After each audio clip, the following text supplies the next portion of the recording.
Bursa pemilihan Gubernur Provinsi Sulawesi Tenggara periode 2024-2029 ini makin semarak dan makin dielu-elukan. Kota Bau-Bau adalah merupakan kota yang sangat semerbak, indah, dan juga merupakan pusat peradaban kebudayaan di seluruh jazirah Kesultanan Buton. Karena itu, saudara, ikuti media ini untuk memaparkan bagaimana bursa calon gubernur Provinsi Sulawesi Tenggara periode.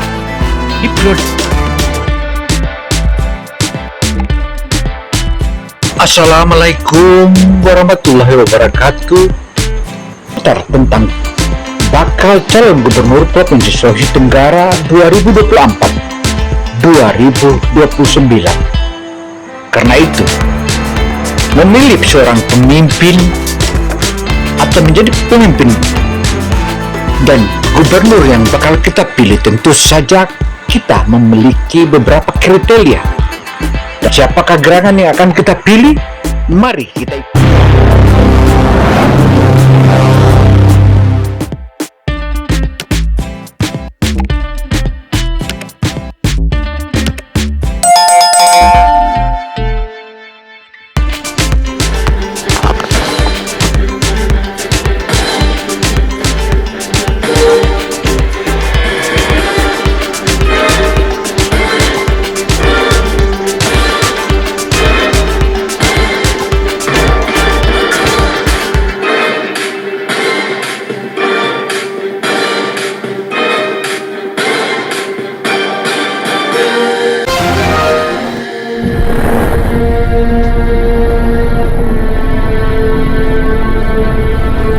Halo, Sobat Asisten Politik. 11 kabupaten dan 2 kota. Dan di sini terdiri dari unsur kepulauan dan daratan. Nah, bagi siapa yang akan menjadi pemenangnya? Calon pertama yang akan kita bahas adalah Dr. Wakil Gubernur Provinsi Sulawesi Tenggara. Dan dia dapat dikatakan sebagai calon incumbent. Tetapi semua itu tergantung dari siapa saja yang memilih pasangan, khususnya dari Sultra Kepulauan, maka itulah menjadi penentu. Demikian papar sejumlah sumber yang ada di wilayah Sultra Kepulauan. Wow kan? Pemenang yang dimaksudkan karena mayoritas Provinsi Sulawesi Tenggara dapat dikatakan 63% penduduknya asalnya dari Sultra Kepulauan atau biasa disebut daratan Buton atau pulau-pulau di Kepulauan Buton di wilayah Provinsi Sulawesi Tenggara. Sehingga setiap kali pemilihan gubernur di wilayah Provinsi Sulawesi Tenggara atau Sultra yang semula dijabat atau gubernur pertama dijabat oleh Laode Hadi asalnya dari Pulau Buton atau dapat dikatakan bahwa dia dari Buton, sebagaimana Dr. Haji Lukman Abu Nawas, sarjana hukum atau Master Science of MSc. Dia adalah wakil dari Gubernur Ali Mazzi. Dia adalah asal dari kepulauan. Kemudian yang berikut adalah Keri Saiful Kongguasa. Keri Saiful Kongguasa ini adalah mantan Bupati Konawe, dan dia juga memiliki kepulauan dan dapat dikatakan memiliki masa, baik masa di daratan Sultra Kepulauan maupun juga di kepulauan. Tapi hal ini banyak pihak menyebutkan bahwa 03 atau nomor 3 yang dapat kita sebutkan Dr. Ruksamin atau mantan atau yang saat ini sedang menjabat 2 periode Bupati Konawe Utara. Dia memiliki kekuatan yang maha dahsyat. Kekuatannya itulah yang diandalkan oleh banyak pihak. Demikian pula Ridwan Bai, anggota DPR yang saat ini menjabat sebagai anggota DPR RI. Dia 2 periode Bupati di Kabupaten Muna. dia juga terkategori multitalenta. Tetapi semua itu tergantung dari pasangannya atau siapa wakilnya. Demikian pula yang berikut, Insinyur Hugua. Insinyur Hugua yang saat ini adalah menjabat sebagai anggota DPR RI, yang sebelumnya 2 periode menjadi Bupati Wakatobi. Hugua terkenal piawai dan dia multitalenta, juga memiliki manajemen yang maha dahsyat dan luar biasa. Wow kan? Wow!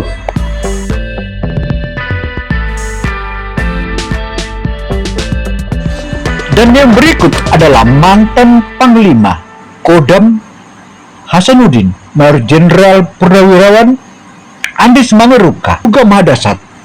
Sejumlah etnis telah mengakui hingga menyebutkan bahwa Andis Mangeruka adalah jagoannya. Tetapi semua itu kembali kepada yang terbaru, sebagaimana Tina Nur Alam atau yang saat ini menjabat anggota DPR RI. Tina Nur Alam juga suaminya pernah menjabat sebagai seorang gubernur. Tentu saja dia memiliki kekuatan dasar. Kekuatan dasar inilah yang menjadi andalannya, dan bisa jadi dia yang bisa untuk meraih untung, untuk meraih kemenangan. Karena di pemilihan sebelumnya, yaitu pemilihan caleg untuk DPR RI, Tina Nur Alam ia memiliki suara yang terbanyak di partainya. Demikian pula Dr. Yusuf Tawulo. Dr. Yusuf Tawulo ini adalah seorang akademisi, pengusaha, konsultan hukum. Dia memiliki kekuatan lain, dan kekuatan lain itulah yang saat ini sedang diumpetin. Kekuatannya itu tentu saja akan dimulai dan diratifikasi mulai dari kalangan mahasiswa yang saat ini menjadi muridnya, dan sejumlah mahasiswa mengakui kehebatan Yusuf Tawulo ini. Karena itu saudara, dari sekian calon ini tentu saja akan kita melihat dan mana yang paling dikagumi, yang saat ini Laode Umar Bonte yang lolos sebagai anggota DPD RI. Dia memiliki suara terbanyak dari Provinsi Sulawesi Tenggara. Dari seluruh calon anggota DPD, Laode Umar Bonte memiliki suara terbesar. Kekuatannya itulah akan kemudian dikumpulkan kembali untuk meratifikasi, sehingga dia begitu percaya diri untuk calonkan diri menjadi Gubernur Provinsi Sulawesi Tenggara periode 2024-2029. Demikian pula Abdul Rahman Farisi. Abdul Rahman Farisi ini adalah politisi Partai Golongan Karya. Dia juga memiliki kekuatan di mana Partai Golkar saat ini juga memiliki kursi yang sangat cukup untuk dicalonkannya sebagai seorang gubernur atau calon gubernur Provinsi Sulawesi Tenggara.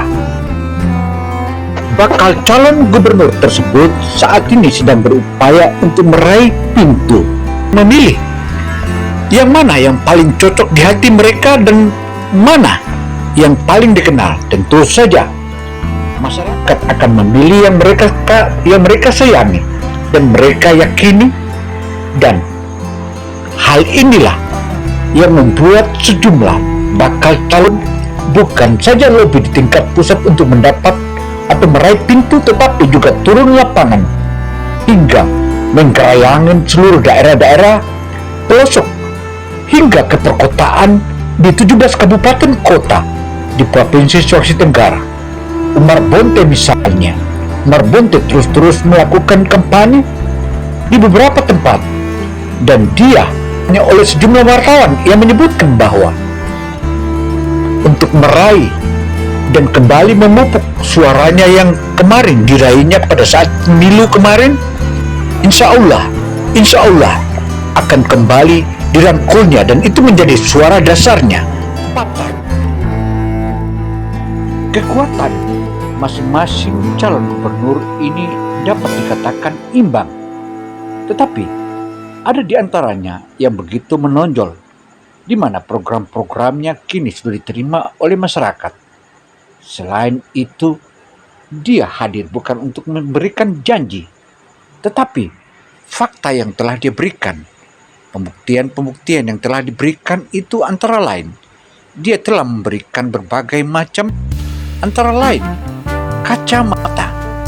Nah, tentu saja semua pemirsa akan tahu siapa yang telah membagi-bagi atau calon gubernur yang telah membagi-bagi kacamata. Wow, ikuti terus, ikuti Umar Bonte.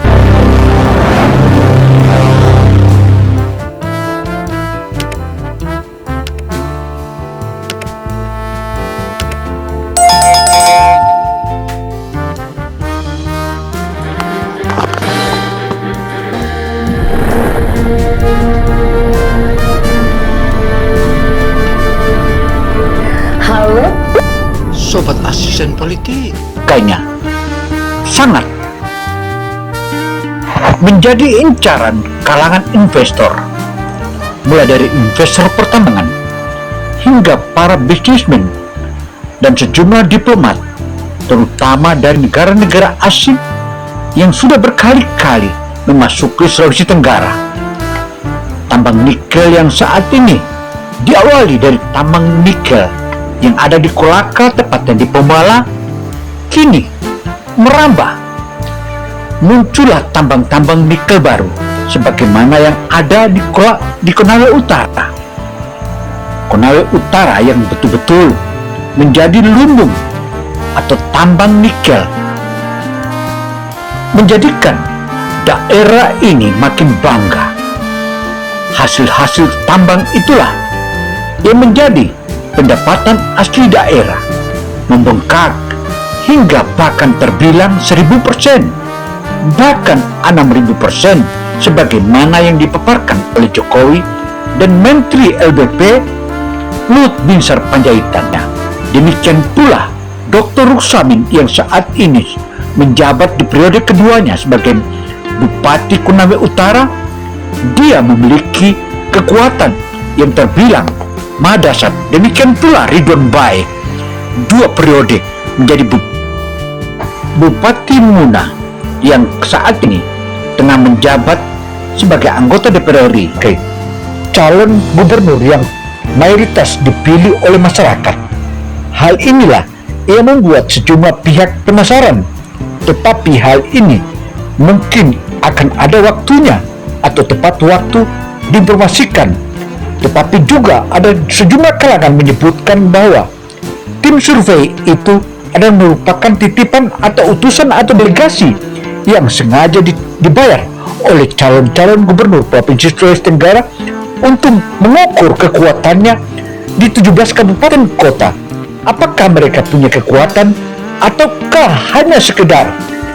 Tentu tim lembaga survei inilah yang menjadi patokan atau menjadi dasar bagaimana pijakan mereka ke depan. Anggota DPD RI yang memiliki keyakinan untuk memenangkan pemilihan gubernur Provinsi Sulawesi Tenggara. Keyakinan itulah yang membuatnya ia maju tak gentar papar sejumlah pihak dan seluruh massa yang saat ini tengah digalakannya di berbagai wilayah di Provinsi Sulawesi Tenggara. Demikian halnya delegasi dari partai PKB atau PKB ini juga saat ini tengah melobi-lobi untuk mencari koalisi dengan partai-partai yang saat ini tengah memiliki kursi di wilayah DPRD Provinsi Sulawesi Tenggara.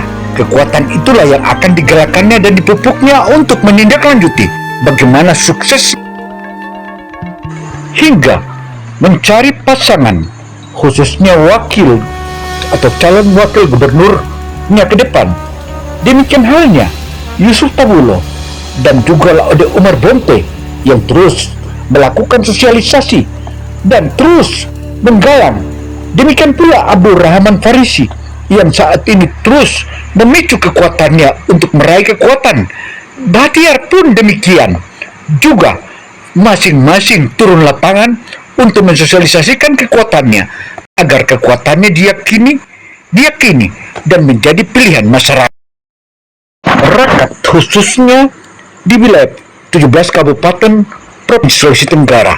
Kekuatan itulah yang akan terus dipupuknya hingga melahirkan sejumlah dan terus menambah, bukannya berkurang di DPR RI. Keyakinan itulah atau kemujuran itulah sehingga memicunya Partai Kebangkitan Bangsa atau PKB di Provinsi Sulawesi Tenggara untuk terus maju hingga masuk dalam bursa pemilihan gubernur Provinsi Sulawesi Tenggara periode 2024-2029. Keyakinan itulah yang diyakini oleh mereka bahwa akan memenangkan pemilihan gubernur yang akan datang. Pemilihan gubernur yang akan datang akan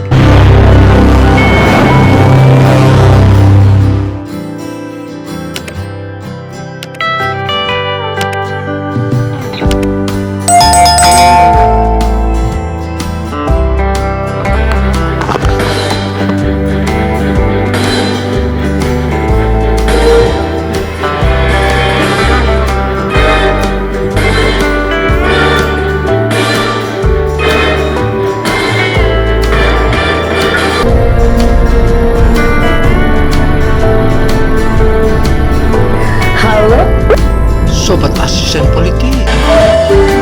Saya Dino Samsudin Mirsad melaporkan.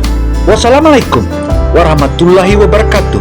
Semoga liputan khusus ini akan memberikan masukan kepada publik, khususnya publik wilayah Provinsi Sulawesi Tenggara, karena dari sekian calon gubernur atau bakal calon gubernur Provinsi Sulawesi Tenggara itu kini tengah berupaya untuk meyakinkan masyarakat agar dirinya dipilih menjadi seorang gubernur periode 2024-2029. Keyakinan itulah yang membuat mereka makin gencar untuk melakukan sosialisasi di 17 kabupaten kota. Dan semoga yang terpilih adalah yang terbaik untuk masyarakat dan yang mau membangun dan tidak korupsi, karena korupsi adalah kejahatan yang sangat ekstraordinary dan sepantasnya korupsi dihukum mati.